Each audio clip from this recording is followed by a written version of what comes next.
سلام سلام لبنان، ان شاء الله تكونوا لاباس، اموركم مهنيه وصحتكم بخير. واش عاملين مع هذا البرد وهذا الشتاء وهذا الثلج؟ الصراحه توحشنا هذوما الاجواء وهذا البرد. جبت لكم اليوم وصفه تليق بهذا البرد. جبت لكم هوت شوكليت بمعايير عالميه وطريقه تقديم عصريه. ديريها وفرحي بها عائلتك، خير ما تشريها من برا بستين ولا بسبعين ولا جون سي با قداه دير. ديري هذيك الخمسين والستين في جيبك وشري بها كوسميتيك ولا كاش لقطه تحتاجيها، وضربي ليهم هوت شوكولات غير في الدار بطريقه تقديم عصريه. ولا تحبي حتى تروحي تلعبي بالثلج ديريها في ترموس انديفيديال. ما عندي ما نقول لكم في البنات، تبعوا معي الوصفه من الاخير. انا كيلت بهذوك الكيسان اللي شفتوهم في بدايه الفيديو يا البنات، يعني انتم كيلو بالكيسان باش ما تجيكمش الكميه طالعه ولا هابط، يعني ما تجيكمش الكميه كبيره ولا صغيره.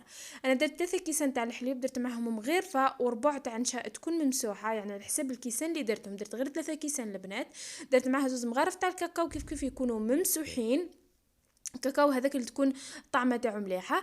درت معاه 2 مغارف تاع السكر فقط البنات. انا ما درتوش حلو ياسر يعني، وزدت استعملت معاه شوكولا نوار.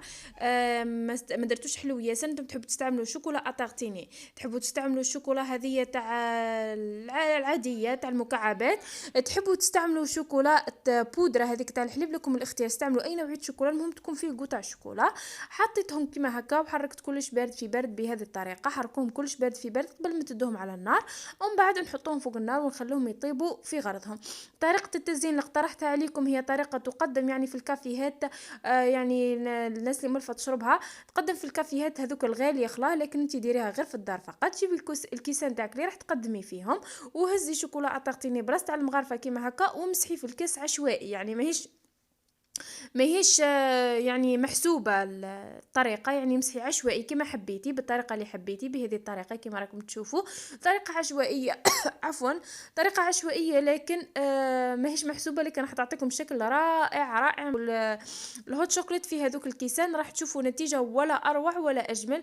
أنا الكيس تاعي جبته باش نخدم فيه، حكمت طاح لي تشقق لي قلت والله غير نحط فيه كما راكم تشوفوا بهذه الطريقة. نكمل كامل الكيسان تاعي بهذه الطريقه، يعني نمسح غير بالظهر. نحط في الشوكولا اتارتيني ونمسح غير الظهر تاع الكاس. من بعد جبت على الاطراف كما راكم تشوفوا بهذه الطريقه، غير على الاطراف فقط، وندير شوكولا اتارتيني يعني على الراس تاع الكاس. ندير شوكولا اتارتيني على كامل الكاس. من بعد هذه البنات مشكم ترموها ولا حاجه، هذه كلشي يتكل، كلشي في الكاس يتكل، غير الكاس برك اللي ما يتكلش نكملوا. نمسحوا كامل على الاطراف تاع الصحن بهذه الطريقه كما راكم تشوفوا. كما هكا هاني وريت لكم البنات. نكملوا كامل الكيسان تاعي بنفس الطريقه اللي راكم تشوفوا فيها. الى اول مره تشوفوني انا جولي، اهلا وسهلا بكم، شرفتوني. بارطاجوا الوصفه مع حباباتكم وصحاباتكم باش تعمل فايده، ولايك وبارطاج، واللي ماهيش مشترك نقول لك اشتركي، كاين ياسر وصفات راح تنال اعجابكم.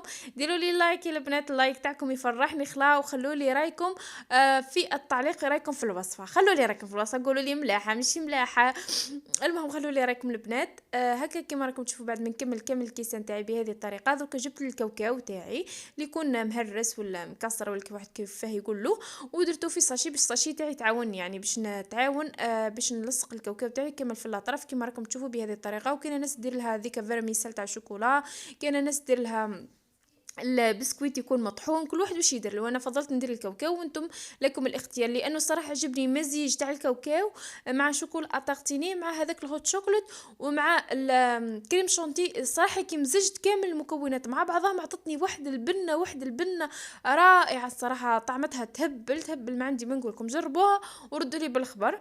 هنا بعد ما كملت كامل الكيسان تاعي كما راكم تشوفوا بهذه الطريقه، درك نجيب الهوت شوكولات تاعي بعد ما سخن لي واختارت لي هذيك الهوت شوكولات تاعي بهذه الطريقه. نصبها كامل في الكيسان تاعي بهذا الشكل كما راكم تشوفوا بهذه الطريقه. نصبها في الكيسين كامل تاعي 3 هنا بهذه كما راكم تشوفوا. بعد جبت شوكولا، بعد جبت كريم شانتي اللي كنت طلعتها نص كاس تاع كريم شانتي، طلعته مع كاس تاع الماء بارد ولا كاس تاع الحليب بارد، وزينت بها بهذه الطريقه كما راكم تشوفوا. تزيين بسيط وراقي كما قلت لكم، التزيين لكم الاختيار، كل واحد يزين كما يحب. ودرت فوق منها شويه تاع الكراميل، كراميل مصنوع في المنزل، راح نشارككم الوصفه باذن الله. وبعد درت فوق منها فيرميسال شوكولا، ولكم اختيار في التزيين كما حبيتوا، بالشكل اللي حبيتوا، بالشكل راقي. هذه اقتراح لكم طريقة التزيين كما راكم تشوفوها. كنكون وصلت الى نهاية الفيديو، ما بقى لي غير نقول لكم دمتم في رعاية الله وحفظه. عندكم على البرد البنات، والبسوا مليح وما تخرجوش للبرد كما هكاك، راهي تدور موجة تاع لا غريب. لعبوا بالثلج وديروا كلش، لكن حافظوا على صحتكم. هكا نكون وصلت الى نهايه الفيديو. كما قلت لكم خلوا لي رايكم في الوصفه، اللي ماهيش مشتركه نقولها اشتركي، كاين ياسر وصفات راح تنال اعجابكم. واعطوني رايكم في الوصفه تاع اليوم اذا عجبتكم، وطريقه التقديم هي طريقه رائعه، وان شاء الله تكون نالت اعجابكم حتى انتوما. اذا نالت اعجابكم نتمنى انكم تخلوا لي رايكم في التعليقات. مع السلامه.